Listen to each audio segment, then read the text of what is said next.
ছাত্র জনতার গণ অভ্যুত্থানের মুখে ভারতে পাড়ি দেন সাবেক প্রধানমন্ত্রী শেখ হাসিনা। গেল 5 আগস্ট পদত্যাগ করে ছোট বোন শেখ রেহানাকে নিয়ে ভারতে চলে যান তিনি। বাংলাদেশের সামরিক বাহিনীর একটি বিমানে আওয়ামী লীগ সভাপতি দিল্লির কাছে গজারিয়াবাদের হিন্ডন বিমান ঘাঁটিতে অবতরণ করেন। এরপর থেকে তিনি কোথায় আছেন তা নিয়ে চলে নানান আলোচনা। এই আলোচনার মধ্যেই এবার খবর পাওয়া গেল ভারত ছাড়ছেন শেখ হাসিনা। জানা যায় যুক্তরাষ্ট্র ভারতের কাছে জানতে চেয়েছেন শেখ হাসিনা কিভাবে কোন ব্যবস্থায় দিল্লিতে অবস্থান করছেন। জবাবে ভারত জানিয়েছে খুব স্বল্প সময়ের মধ্যেই মধ্যপ্রাচ্যের কোনো একটি দেশে তিনি চলে যাবেন। এই খবর ঢাকাকেও জানানো হয়েছে।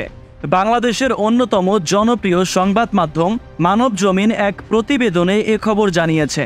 কেউ কেউ বলেছেন ভারত ছাড়ার পর শেখ হাসিনা হয়তো মধ্যপ্রাচ্যের দেশ সংযুক্ত আরব আমিরাতে যেতে পারে, তবে এ তথ্যের কোনো সঠিক সূত্র পাওয়া যায়নি।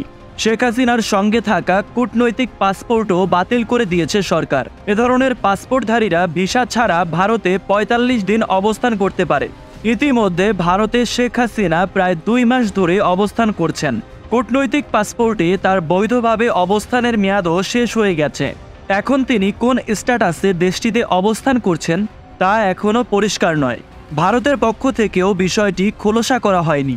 এদিকে সম্প্রতি ভারতে নিজামুদ্দিন আউলিয়ার দরগায় দেখা যায় নারায়ণগঞ্জের আলোচিত সাবেক সংসদ সদস্য শামীম ওসমানকে। সরকার পতনের পর দালালদের মাধ্যমে ভারতে পালিয়ে যান আওয়ামী লীগের এই নেতা। সেখান থেকে সংযুক্ত আরব আমিরাতে পাড়ি দিয়েছেন তিনি। এর আগে সাবেক স্বরাষ্ট্রমন্ত্রী আসাদুজ্জামান খান কামাল সহ আওয়ামী লীগের কিছু নেতাকে ভারতের পার্কে আড্ডা দিতে দেখা যায়।